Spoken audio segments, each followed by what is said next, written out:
Hello, everybody, and welcome to the Cyclical Investors Club YouTube channel. My name is Corey Kramer. We're going to be putting out another 3 takes for Thursday. Usually I do individual stock analysis on the channel, but about once a week I share some takes on news items that are investing related and or personal finance related and things like that. These are just my opinions, but I do try to kind of pick out the ones that I think are interesting to me or that I might have a different take than the majority of people. So, and hopefully I'll just give people another perspective to consider. I'm not even, I don't even think I'm really trying to change anybody's mind or anything. It's just sometimes I see things from a different point of view, and those are the interesting things to me and the things that I think other people might find interesting, worth thinking about. So let's get started. We can see the first one here is the average 401k savings rate is at record high. See if you're on track. This is over on CNBC. So according to Fidelity, I think is where some of this came from. Yeah.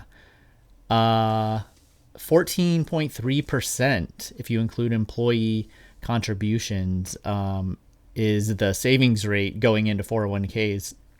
I think this past quarter or over the past year, something along those lines. Fidelity's quarterly analysis, right? So 24.4 million participants. So that's a good sample size. So if you've been watching this channel for a while, so I do a lot of individual stock analysis. I think people should learn how to do basic individual stock analysis, even if they eventually choose not to spend the time to do it. Because I don't think investors are going to get good returns index investing who don't know anything about investing.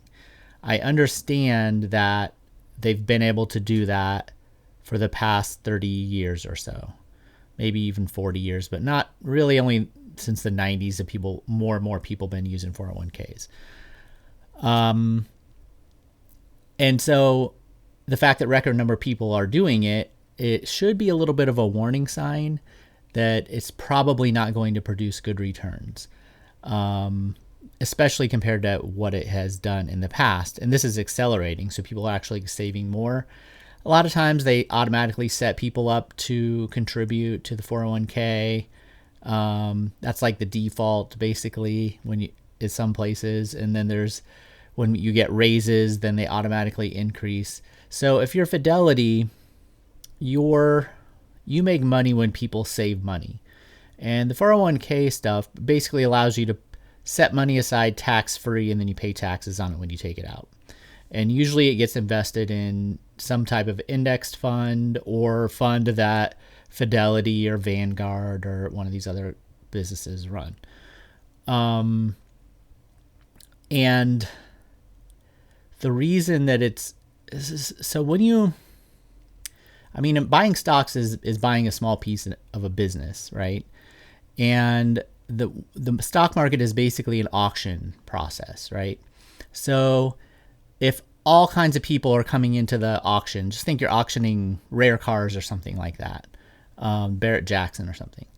And normally 100 people show up that are specialists in rare cars, and they're bidding on the cars. And then all of a sudden this niche gets very popular, and all of a sudden there's 10,000 people that show up who don't really know anything about cars, but they're just going to chuck their money in there and try to get a Ferrari or something.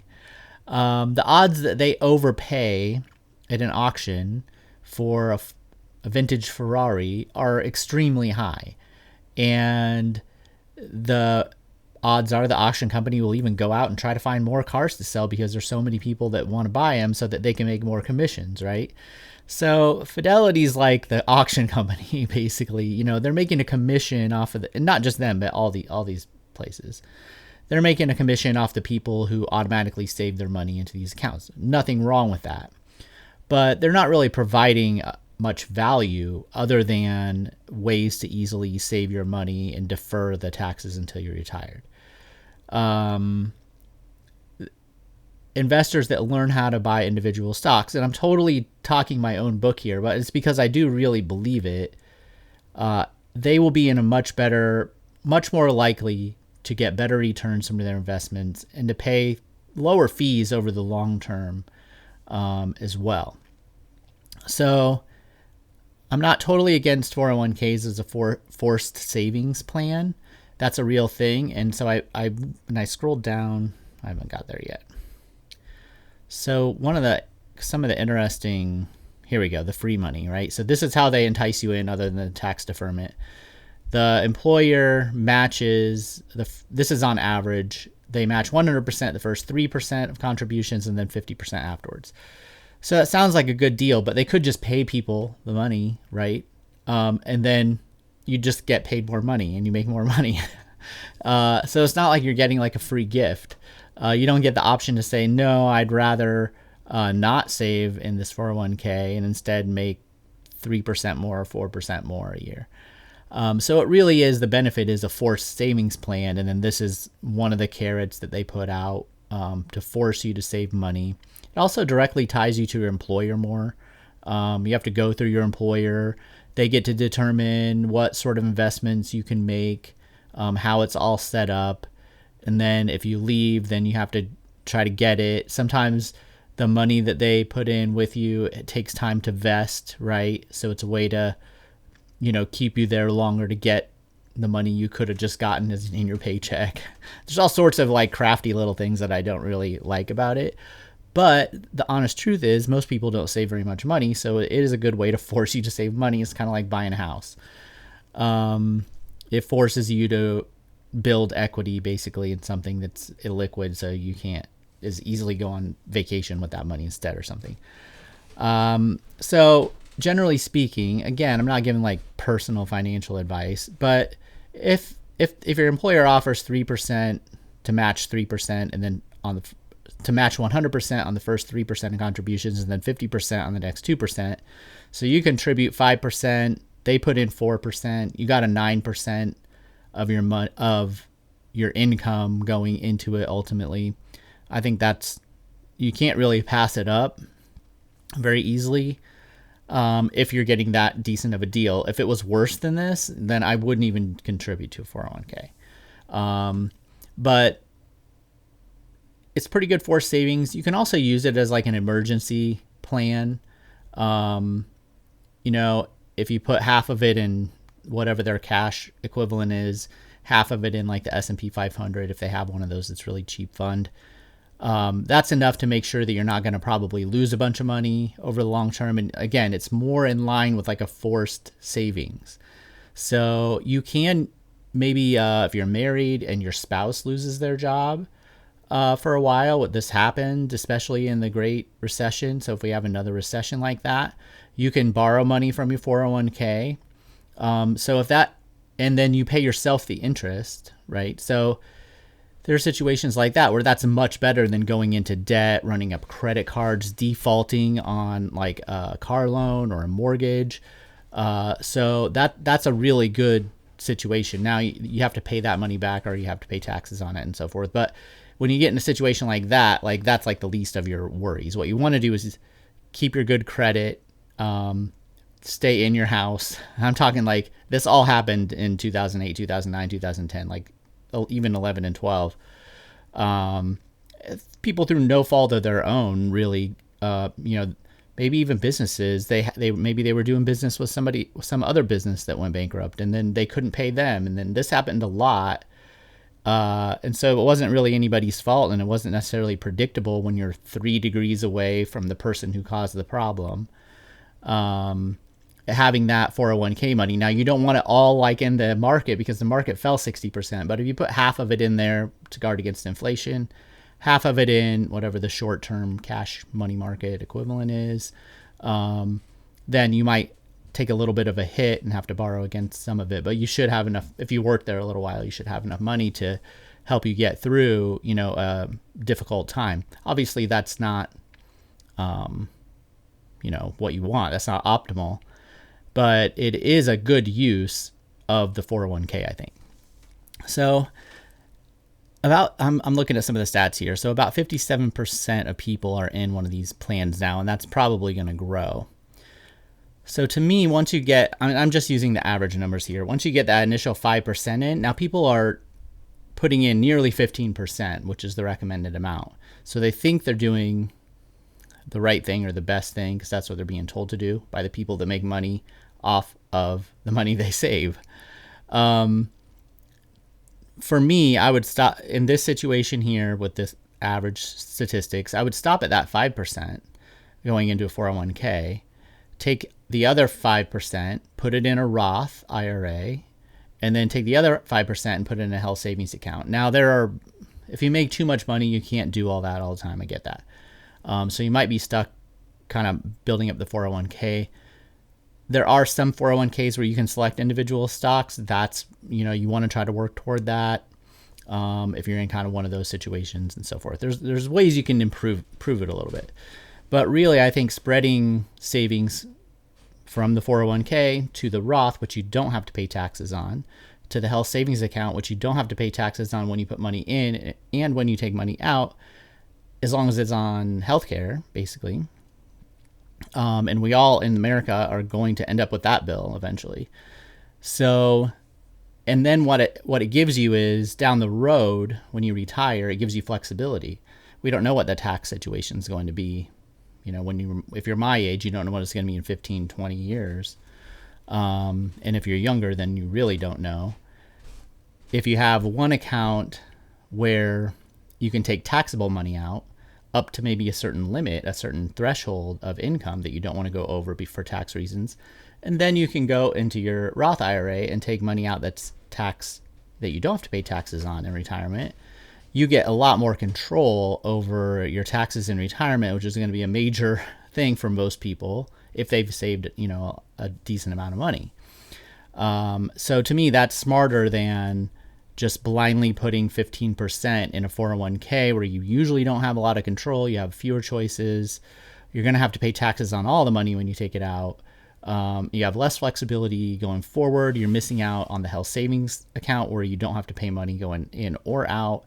Much better to spread that 15% around. If a person's going to save that 15%, much better, in my opinion, if the opportunities there to spread around all three accounts.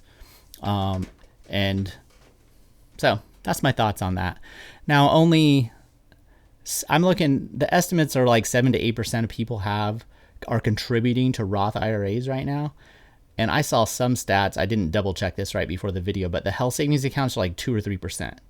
Hardly anybody uses it. Now you have to have a high deductible health plan or whatever.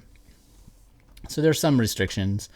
And then you can't make too much money. You have to kind of be in the middle, but that's kind of the sweet spot most people that are in the bottom 2/3 of income aren't saving any money anyway.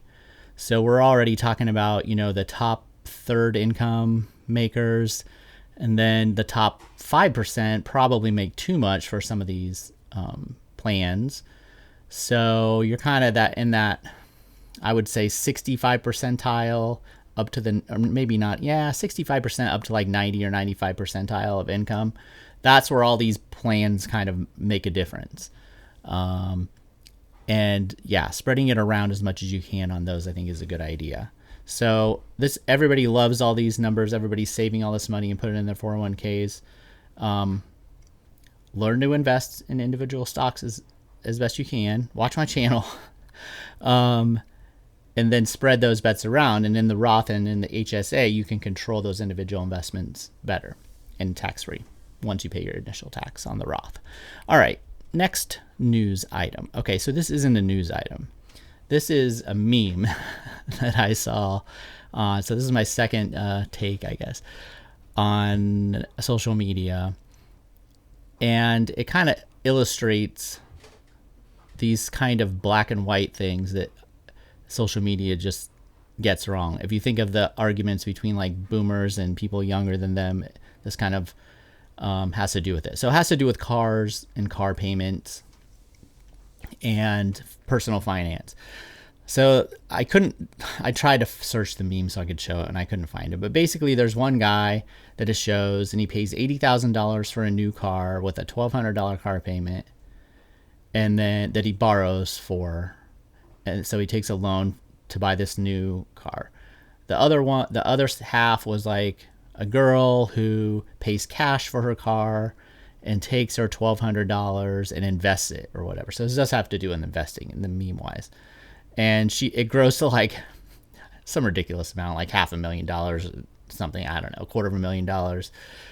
Her savings from her cheap car that she paid cash for. It doesn't say how much she paid for it compared to the guy that bought the new car. So it's the I don't respond to stuff on social media because I don't have time, unless it's my own social media. But I can promise people the car market is not that inefficient. Okay, the car market it got a little wonky during COVID because of supply chain issues, and now we have tariffs and stuff. But up until 2020, and I think it will eventually normalize over time, you pretty much got what you paid for when you go buy a car. All right. So if you're the girl who buys a car for cash, well, it's probably a pretty cheap car. It would be, say, $10,000 or less right now in today's market. It's pretty difficult for someone to save that much money, unless they have like a really good job. Now the other guy, and you might have to have a car to get a job, to get back and forth to your job. So, and the other guy bought like a brand new car, like a pretty expensive one, like 80 grand or something, which is like you could buy a Land Cruiser for 80 grand, right? So it used an extreme example on the other side, and it didn't take into account the residual value of the guy who spent more money. Now, assuming it's not like a luxury car that's going to drop half in value, but let's say it is a Toyota Land Cruiser. And I think his loan was for like 72 months, which is what, like 6 or 7 years or something. It's a long time. But even then, once his $80,000 was paid off, he probably still has a $40,000 car, and he probably still has 200,000 miles of life that he can drive that car without having, huge repair bills, where that is almost certainly not the same case with the person who's paying cash for the car, where the car's going to wear out, it's going to break down. They're going to have to replace the car multiple times probably over the course of at least once, I would say, over 6 years, and 6 or 7 years. And then they would have to do it again probably, so how many of those cars do you need to buy? So I was in the car market a while back, basically right when COVID, I bought lots of cars, but this last one and the last couple, I think it was 2 cars ago that I did some research on this because I was curious about it myself. So if you take like a pretty reliable car, like a Toyota or Honda or something, I did the math on like cost per mile and then the residual value. I'm kind of a nerd in case you haven't noticed. And I just did this myself because I was curious about it. And the residual value after, what you pay for the car. And what I found was the car market's actually pretty efficient. Now, I'm assuming you're not buying like a car that's been wrecked or kind of taking some sort of chance, unusual chance on a car. It costs, in terms of value alone, about the same to buy a new Toyota as it does to buy a 5-year-old Toyota or a 10-year-old Toyota. Where the difference that the cost actually makes is in what you pay for financing, okay, and what you pay for insurance and registration, so taxes. Now, financing is a tricky thing because the older the cars get, if you do need to take a loan, which a lot of people do, especially if they're younger, they don't have a bunch of savings, unless somebody like gave them a car or something like that, you're going to pay a higher interest rate the older the car is. So that one can sometimes be a bit of a wash, right? If you buy a new car and you get a very low interest rate, you actually want to spread that loan out over a long period of time. But you're still going to have very high insurance rates. You're still going to have, depends on the state, but higher taxes, okay? And those can be very significant costs.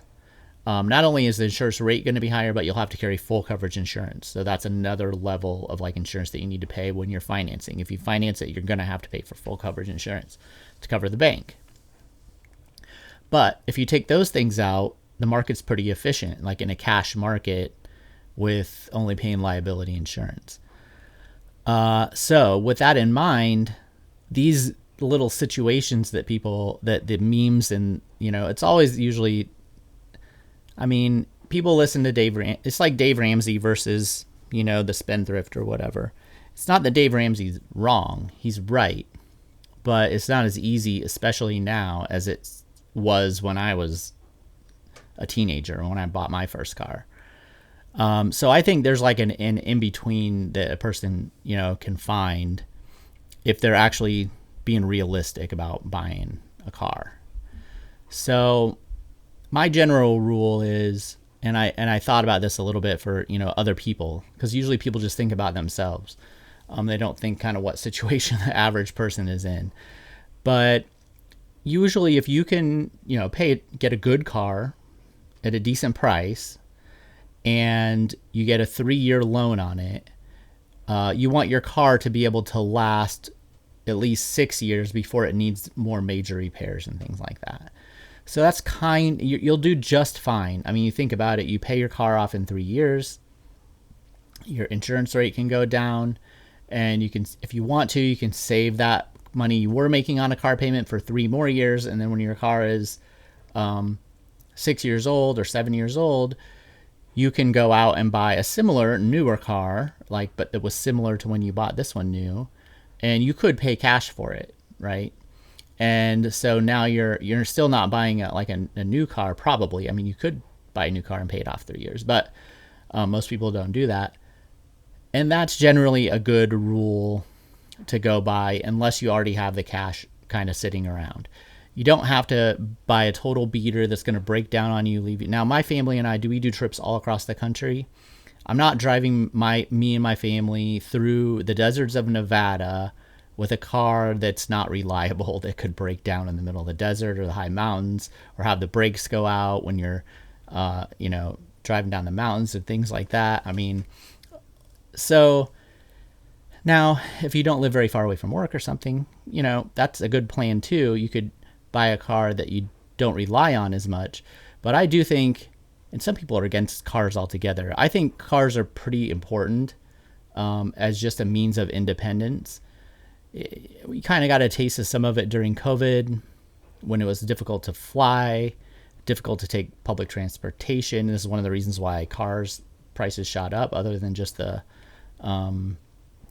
supply chain issues.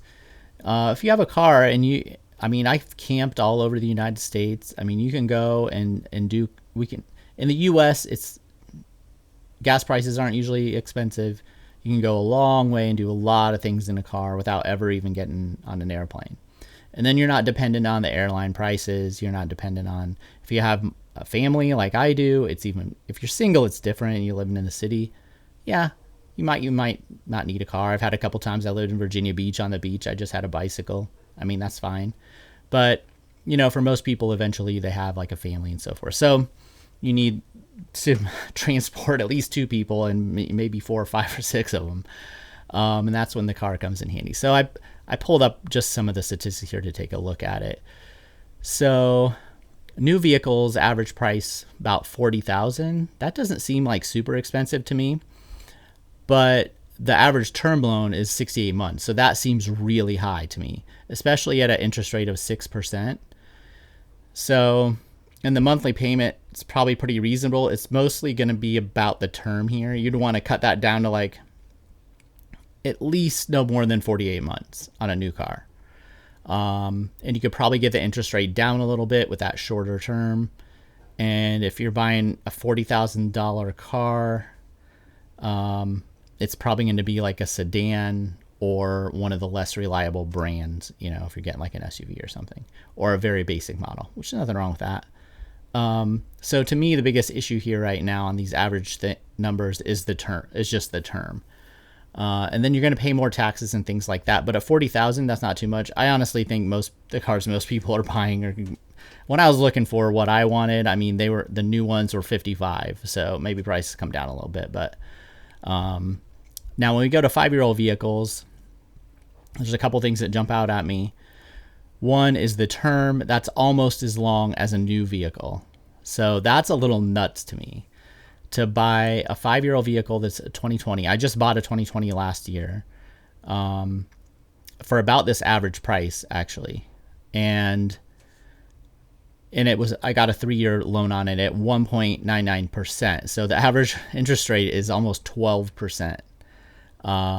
So this is no way. Actually, when I looked, I have like basically perfect credit. At the time, the bank was offering me like almost a little under 8% interest.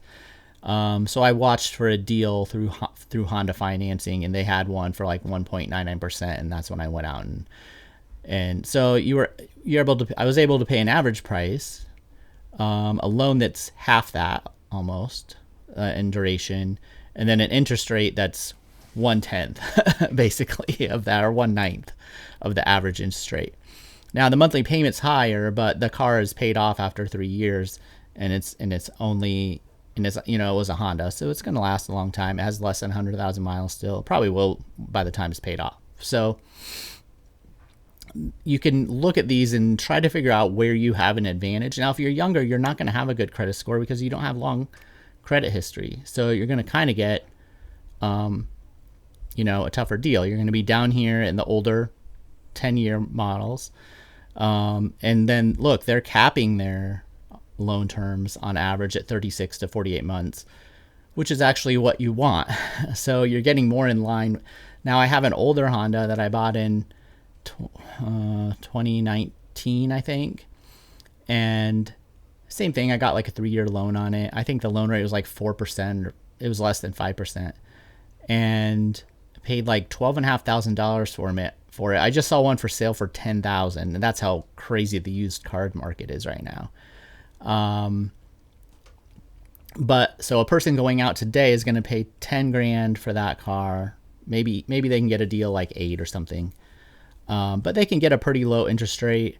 And they could get 3 years of use to 5 years of use, depending on how much they drive.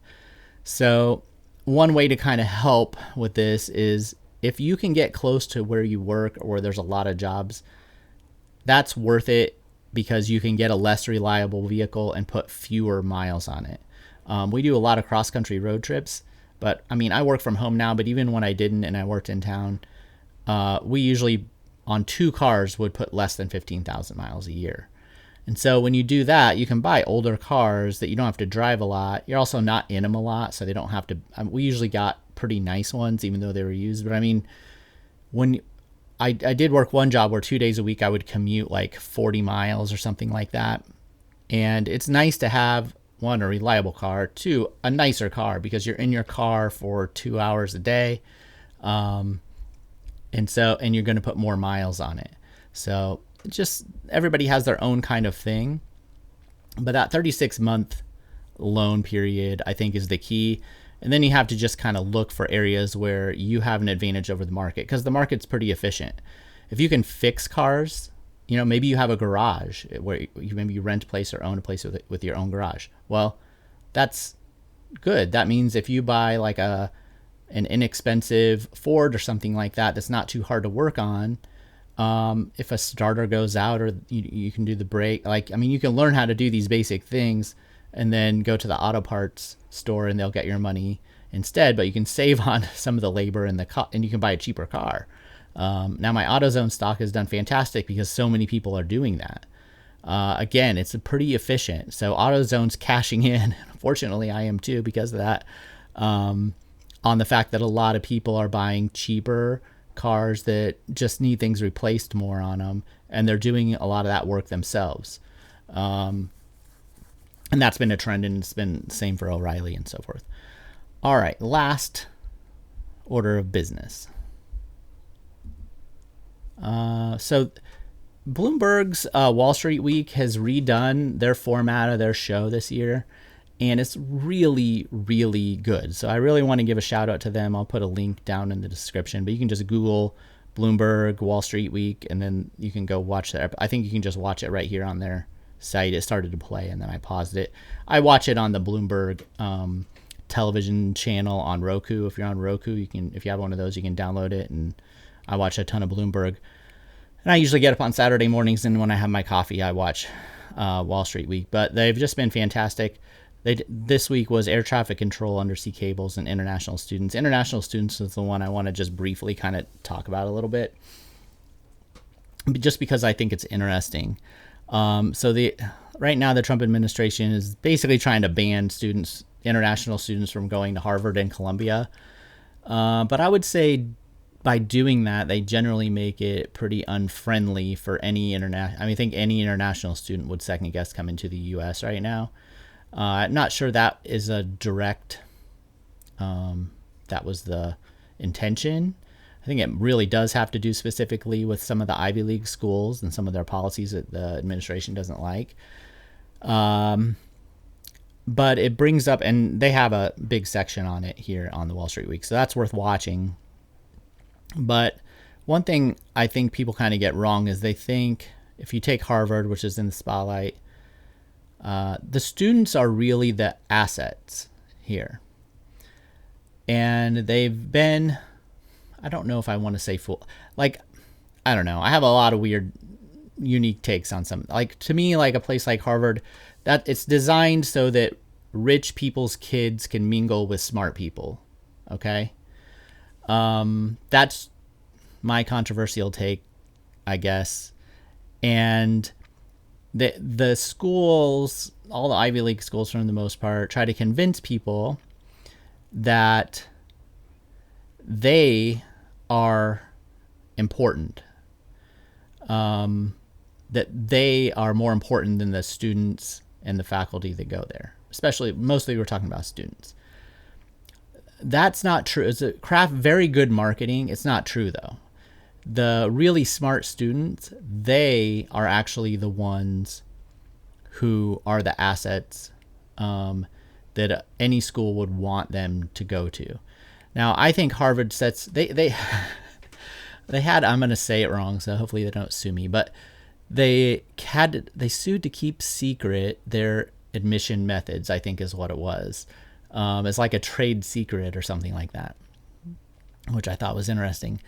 But I mean, my take is the admissions process is to try to attract students who are likely to be future big donors to the university. And that is, so they want to predict both the financial success of the students and the willingness and ability and likelihood that the students will pay that money back to Harvard. That's my take. Maybe that somebody will prove me wrong. They'll come and tell me.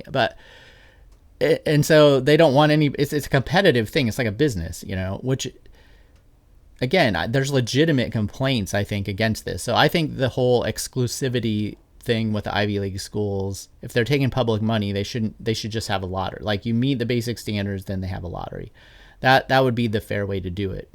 So, but they've set up the meme or the zeitgeist, or the marketing is just so good. I mean, the Princeton Review puts out the college rankings, and at some point in the history they determined that exclusivity was the most important thing to determine whether you are a good university or not. So how many people you reject makes you better, right?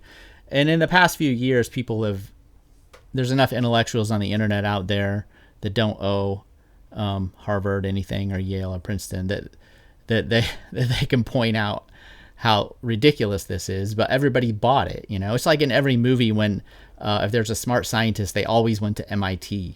It's good marketing, but it has its downsides, because when you exclude people, then you have to do things like DEI, which is this big, diversity, equity, inclusion. Well, you only need that when you're rejecting 90% of the people that apply to your school, right?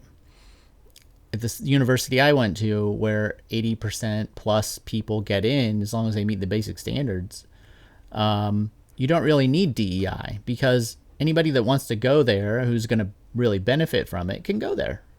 You know, they'll make room. They'll make room for you for the most part. And if you're not going to have a school like that, then you can't be the ones specifically selecting the ones that I don't know. It's kind of a scam, so I get it. But the administration is completely crazy. I mean, the way that they're going about it is dumb, because they're going to hurt the students. Are the assets. They're coming from outside of the country to the United States. They're bringing their talent. They often stay here. They're bringing their talent. This is in the video too. But they're also bringing their money, right?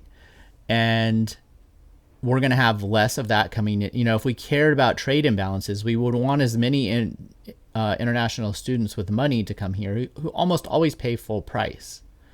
That's ironically one of the reasons they're being targeted is because they're assets to the university, and the administration wants to damage the university or try to get them to do what they want.